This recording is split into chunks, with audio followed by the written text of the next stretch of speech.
Good morning. My name is Elizabeth, and I work for the Virginia Cooperative Extension, and we are part of the City of Chesapeake Department of Agriculture.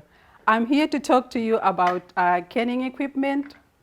A lot of people have been growing gardens since the pandemic began last year, and a lot of people have excess in their gardens. So if you're not going to be donating your excess, you can can it yourself.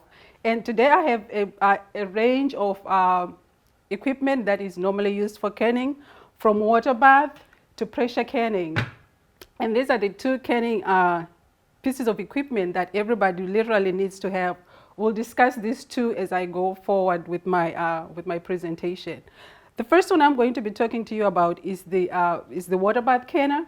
And water bath canners are really useful for when you're doing your jams and when you're canning anything that is high acid. That's any fruit, because you want to process it in this canner. And what it has is, it has the lid with it, and it also has a basket that comes with it for you to lift your jars easier when you have finished canning and when you have finished processing it.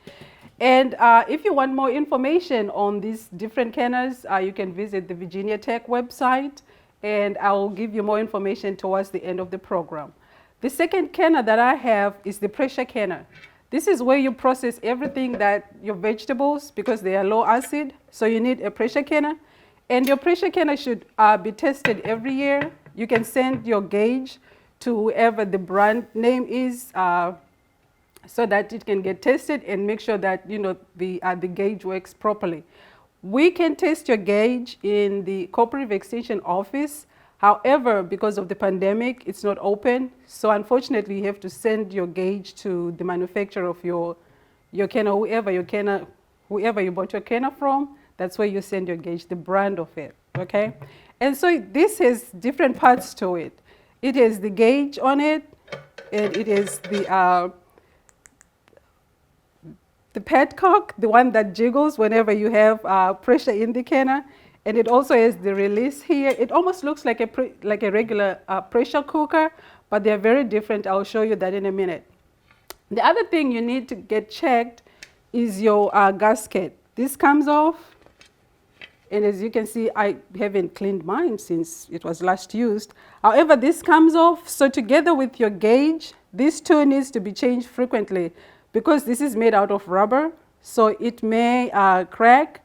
And for it to have a proper seal in your canner, it has to be in perfect condition for you to can properly.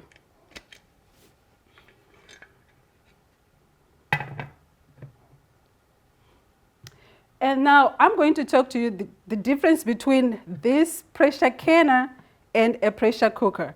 And there's an obvious one, really. The gauge, this one doesn't have a gauge. A lot of people think they can in a pressure cooker. However, because you don't know the pressure, you don't have a pressure gauge on it, it's very difficult for you to know whether your food has actually reached the time that you really need it to process. So this gauge always helps you to gauge that, to see where the pressure is. This is not going to do that for you. So please, if you must, buy a pressure canner and not a pressure cooker. And the last thing on here about the equipment is these new pots that have come up, the electric pots the electric pressure canners. This you cannot can in there. They're pressure cookers. They're just exactly the same one as this one, but it's just in electric form. So we normally discourage people to use this for canning, because there hasn't been any research done on it. And chances are it also doesn't carry the gauge for you to see if you're canning at the proper pressure, or to make sure that your food has reached the proper pressure. So we discourage people to use these types of cookers for canning. And now I'm going to move on to the different things that you need to have once you start your canning. First of all, you need to make sure that you're picking clean and good produce. And you need to make sure that you sanitize everything, because canning, you're really trying to make the environment sterile so that you don't have any microorganisms growing in the jar after you have canned. So you need to actually have a sterile surface. You need to wash your hands, you need to clean everything before you get started and sterilize it. So in your canning kit, you need to have your funnel. This is going to help you put food in the jar easier, much easier. So when you're trying to put your food in after it's canned, it makes it easier for you to get in there. And this equipment is usually buy it in a box, so it all comes together. The funnel, the jar picker, the lid picker, sorry, and this kind of spatula that you need to push when you're packing your food. You need to use this to pack your food so that it's well packed in the jar. And speaking of jars, jars come in different sizes. You have quarts, you have the little jars, and then you have, like larger jars than this one I'm holding, and pints and things like that. So when you buy your jars, they come separate from the lid. The jar you can reuse every year that you can. However, the lid, the ring you can use also, but the insert of the lid, you need to buy that every year. This piece here you need to buy every year.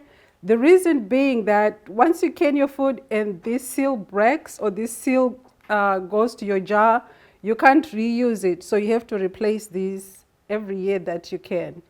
And to make sure that when you're canning also, make sure that your jars are sealed properly. And there is a test, this has been canned for a while. Usually when you press on the jar, when it's canned, you know for sure that it will pop or it will have a dip in it. That means it is sealed. And sometimes, some people don't want to keep this with the jar once it's canned. You can open it and you can actually see that this is totally sealed. So the water I have here is not going to come out of the jar.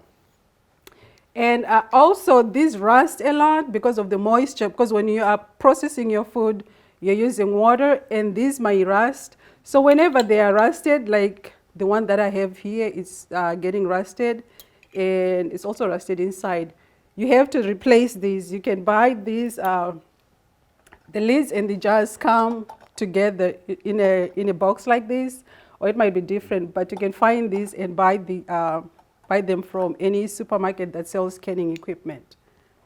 And so for storing, really, you can remove this jar, this ring, and just keep the lid on there. That also allows you to see inside the jar if you got any stuff growing on the top after you've canned. You can see that easier without the ring, that if it's ringed and then you go in after 6 months and you open your jar and it's got things floating on top. Okay, as far as canning safety is concerned, you may not want to use jars that you buy, either your tomato sauce or baby food jars. You cannot use those because, remember, once you open the jars, sometimes it pops. That means that you have already broken the seal to the inside of the lid. Therefore, you cannot reuse these jars for canning whatsoever. You can use them to preserve your dried herbs if you want to, because you can still get it. You can get it very airtight. However, you cannot use this for canning at all.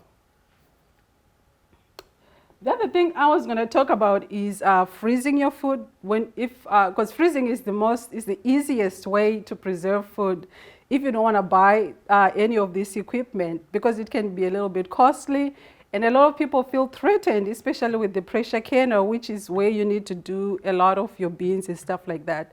So you may need to just invest in good freezer equipment, which is very easy to do. First, you have to make sure that you have the best fruit. So you get your fruit wherever you're picking it, maybe strawberries, blueberries, those things freeze much easier, or even beans. And you wash them. With the beans, you may want to take the ends off, because once you've frozen them, sometimes it's hard to get them off once they thaw when you're trying to cook them. So you wash them properly and you dry them. You need to make sure that they're really dry before you put them in the freezer. The reason being that if you put anything with excess moisture in the freezer, it's going to have crystals on it. Crystals are going to grow on it. And when you thaw it, it's going to be a little more watery. And so you may not get the right consistency of whatever you were trying to freeze. So you make sure you wash, whether your strawberries, you wash them really well. You freeze them, you dry them, and then you put parchment paper on a baking sheet or on a baking tray, and you lay them flat. You don't need to pile them. So for instance, if you have more strawberries, you may want to use 2 pans at a time. You lay parchment paper on it, and you put them in the freezer, and you don't want to stack them one on top of the other tightly. You leave space in your freezer. So I know like a lot of freezers have the little rail that's inside it. So you put one tray on the top and maybe the other one on the bottom to make sure that air is circulating around your strawberries.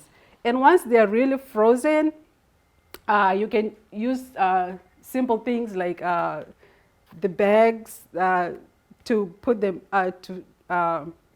in the freezer, to keep them safe in the freezer. So you can use the plastic bags like this that are airtight. The reason why you have to use an airtight bag also is because you don't want any moisture to get back into your product. So once you've processed them and they're frozen good, you can put them in a bag and flatten them out, and then you can kind of stack them up, kind of like how they do in grocery stores when you go to buy your frozen food. And however, I'll warn you that when you freeze, for instance, fruits and things like that, usually they don't come out as they were when you pick them fresh. So the best way to use those really would be, for instance, like in smoothies, or if you use in drinks and things like that.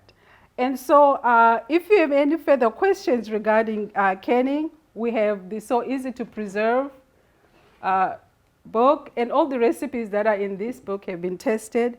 And also you can refer to the Blue Ball book. And Ball is the company that makes all the canning equipment, most of the canning equipment here in the United States. So you can refer to those recipes because those recipes have been tested. And so for more information, you can find us at the Virginia Tech website or on the City of Chesapeake website, Department of Agriculture. Thank you so much for watching.